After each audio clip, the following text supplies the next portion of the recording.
दोस्तों, brilliant thriller की कहानी में अब तक हमने देखा कि जेनोस ने कैसे ज़ोफिया और लिंगा वो दोनों लीडर की मदद की थी, लेकिन अब तक हम जानते हैं कि उन तीनों लीडर के आपस में बिल्कुल नहीं बनती। तो क्या आज की कहानी में जेनोस इन तीनों को एक साथ कर पाएगा? एपिसोड के स्टार्टिंग में जेनोस को दिखाया जाता है, जो काफ़ी हैरान था क्योंकि एक और उसके क्लिनिक पे आया था। वो ऑर्क बताता है कि वो ऑर्क भी एक सैनिक है, उन तीनों लीडर में से किसी एक का। वो अपने लीडर का नाम लोबे बताता है। लोबे उसकी लीडर होती है। इसके बाद जेनोस कहता है कि बताओ तुम्हारे लीडर कहाँ है और उसे मुझसे क्या काम है। जिसके बाद वो ऑर्क कहता है कि मेरी लीडर यहाँ पर नहीं आएगी, भले यहाँ पर वो लिज़ार्ड और भी जैसे कि लीडर आते हैं। जेनोस कहता है लगता है मुझे उसके लीडर के अड्डे पे जाना होगा। जिसके बाद जेनोस और वो ऑर्क उसके लीडर के अड्डे पे जाने लगते हैं। हमें वो तीसरी लीडर दिखाई जाती है जिसका नाम लोबे होता है। लोबे कहती है तुम्हारा ही नाम जेनोस है, जिसने उस लिज़ार्ड और उस वुल्फ की सेवा की थी, मतलब उन्हें ठीक किया था। जिसके बाद जेनोस कहता है कि आपको मुझसे क्या काम है। जिसके बाद लोबे बताती है कि मुझे तुमसे ये काम है कि तुम मुझे ठीक करो, लेकिन ट्विस्ट ये रहेगा कि मैं चाहती हूँ कि मैं तुम्हें कुछ नहीं बताऊँ। जिसके बाद जो जेनोस है वो उसे स्कैन करने लगता है और बताता है कि मुझे पता चल गया कि आपको क्या बीमारी है। वो सब बताता है कि आपके पेट में एक माना स्टोन है। इसके बाद वो कहता है कि किसी ने खाने के बहाने आपको एक खिला दिया। जिसके बाद लोबे बताती है कि गलती से राइस बॉल के ज़रिए वो उसके पेट में चला गया। जेनोस कहता है कि ये चीज़ें तो आप भी खुद कर सकते हो।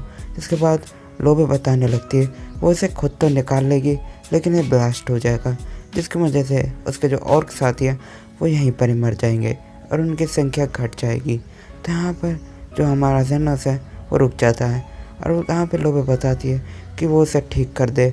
बदले में वो उसे एक चाबी देती है और कहती है वो जितना पैसा चाहे वहाँ से ले सकता है। फिर जेनोस एक चाकू लेता है और वो चाकू लेने के बाद वो अचानक ही उसके पेट से वो माना स्टोन निकाल लेता है। और यहाँ पर जो लोबे है वो पूछती है कि उसने अभी उसके साथ क्या किया। तो जेनोस बताता है कि उसने उसके पेट को फाड़ कर वहाँ से माना स्टोन निकाल दिया और फिर उसे सील कर दिया। जिसके बाद वो माना स्टोन वहीं पे ही ब्लास्ट हो जाता है।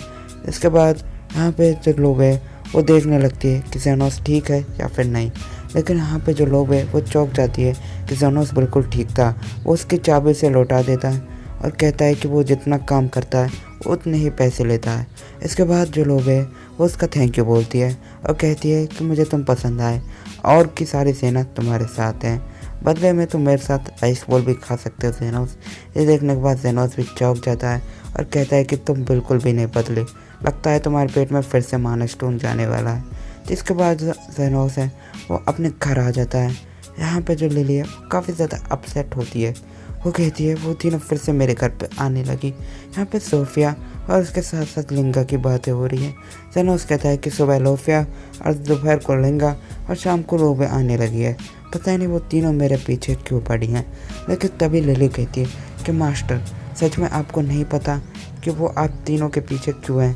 तो यहाँ पर कार्मेला बताती है कि उन तीनों को आपसे लव है, इसलिए वो आप तीनों के पीछे पड़ रखी है, मतलब कि वो तीनों आपके पीछे पड़ रखी हैं। इसके बाद वो बताती है कि उन तीनों ने आपके लिए एक बैटल भी रखा है, जो भी उसमें से जीतेगा वो जेनोस के साथ रहेगा। इसके बाद जेनोस कहता है कि अब उन तीनों का कुछ ज़्यादा ही हो रखा है, मुझे कुछ करना ही पड़ेगा। जिसके बाद कार्मेला कहती है कि यहाँ पर लिली कुछ ज़्यादा ही अपसेट है। उसके बाद लिली बताती है कि वो तो उन तीनों के जितनी पावरफुल भी नहीं है और ना ही क्यूट है। जिसके बाद कार्मेला कहती है कि तुम काफ़ी ज़्यादा ही गलत बोल रही हो, मुझे तो तुम सच में बहुत ज़्यादा ब्यूटीफुल लगती हो। जिसके बाद जो लिली है वो काफ़ी खुश हो जाती है और हमें सोफिया को दिखाया जाता है जो फ्रूट्स लेकर आई थी। फिर यहाँ पे लिंगा भी कुछ मछलियाँ लेकर आती है और शाम को लोबे भी शिकार लेकर आई होती है। ये देखने के बाद जेनोस कहता है कि अब तुम तीनों का बहुत ज़्यादा हो रहा है, अब तुम तीनों रुक जाओ। जिसके बाद जेनोस डिसाइड करता है कि उन तीनों का कुछ करना ही पड़ेगा। अगले दिन वो तीनों ही फाइट के लिए तैयार हो जाती है। यहाँ पर वो तीनों अपने अपने पोजीशन ले लेती है और कहती है जो जीतेगा वो जेनोस के साथ रहेगा। यहाँ पे जेनोस भी उनके बैटल देखने के लिए आया होता है और वो कहता है कि मैं तुम्हें बिल्कुल नहीं रोकूंगा, मैं यहाँ पर सिर्फ तुम्हारी बैटल एंजॉय करने आया हूँ। यहाँ पर वो तीनों सोचने लगती है कि जेनोस ऐसा कैसे बोल सकता है। जिसके बाद जोफिया कहती है कि अब तो मैं परमिशन भी मिल गई है, चलो तो लड़ाई स्टार्ट करते हैं। यहाँ पे लड़ाई स्टार्ट हो जाती है और सच में काफ़ी ज़्यादा एक घमासान युद्ध होने लगता है। तीनों एक दूसरे पे भारी पड़ रही थी। लिली ये देख कर काफ़ी डर जाती है। फिर ऐसे ही लड़ाई चलते चलते शाम हो जाती है। लेकिन जेनोस के पास एक आइडिया था। वो इन तीनों को लगातार हील कर रहा था, इस वजह से इनकी हड्डियाँ वगैरह कुछ नहीं टूटी और यहाँ पर वो तीनों ही सुरक्षित रहते हैं। इसके बाद जेनोस बताता है कि वो उन तीनों और सभी सिपाहियों को जो है हील कर रहा था और बताता है कि लड़ने से किसी का फ़ायदा नहीं होता, तुम तीनों आपस में बैठकर अपनी बातें करो। यहाँ पर वो तीनों आपस में बैठती है और एक समझौता करती है, जिसके बाद उन तीनों के बीच में सुलह हो जाती है। जेनोस कहता है कि आखिरकार ये तीनों कबीले वाले शांत तो हुए और वो वहाँ से जाने लगता है। लेकिन लिली कहती है कि मास्टर जेनोस, आप सच में काफ़ी ज़्यादा अच्छे हैं। आपने उन तीनों कबीले वालों को भी एक साथ किया, साथ ही साथ आप दिल के भी बहुत अच्छे हो, आपने उन सबको भी हील किया।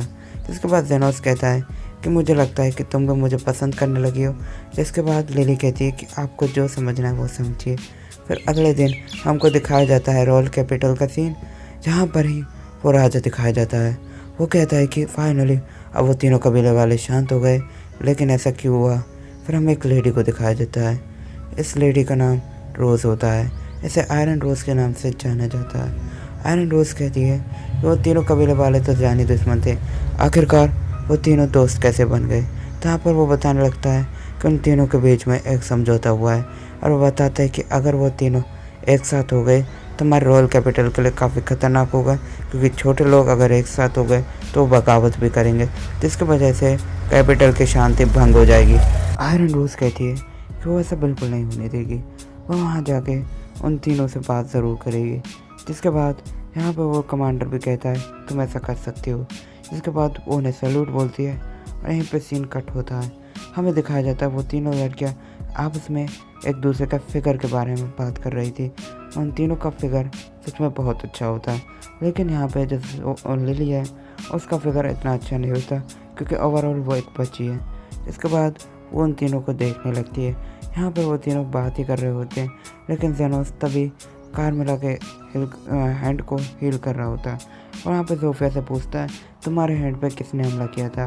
लेकिन यहाँ पे जो लिली से बात कर रही होती है, लेकिन तभी वो जेनोस से बता रही होती है कि उसके हैंड पर जनरल ने हमला किया था, जिसका नाम आयरन रोज़ है। तो यहाँ पर जेनोस पूछता है कि ये वो रॉयल कैपिटल वाली रोज़ है। तो बताती है हाँ ये वही रोज़ है।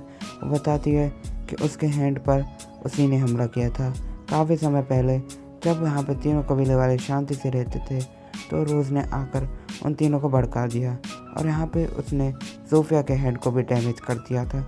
जिसके बाद जो लिली है वो यहाँ पे कहती है कि मैं आपके लिए खाना लगा दूँ मास्टर। अब वो तीनों ही लड़कियाँ अपनी अपनी पसंद का खाना बनाने की ख्वाहिश करती है और लिली भी उन तीनों के लिए उनकी पसंद का खाना बनाने लगती है और लिटरली वो सभी के लिए उनके पसंद का खाना भी बनाती है, जिसको खाने के बाद वो तीनों ही काफ़ी खुश होते हैं।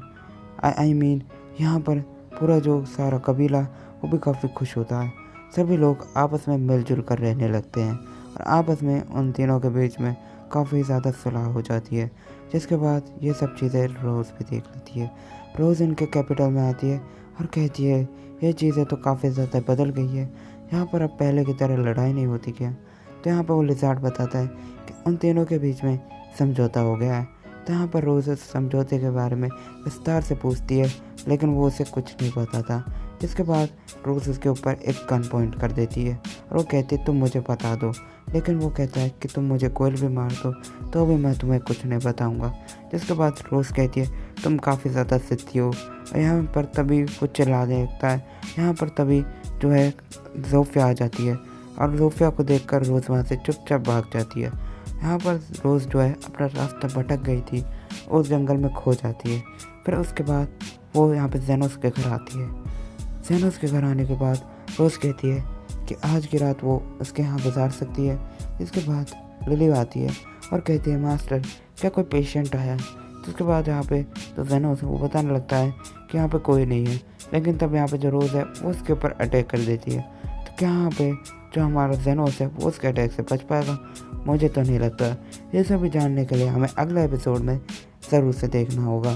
तो आप सभी का शुक्रिया वॉच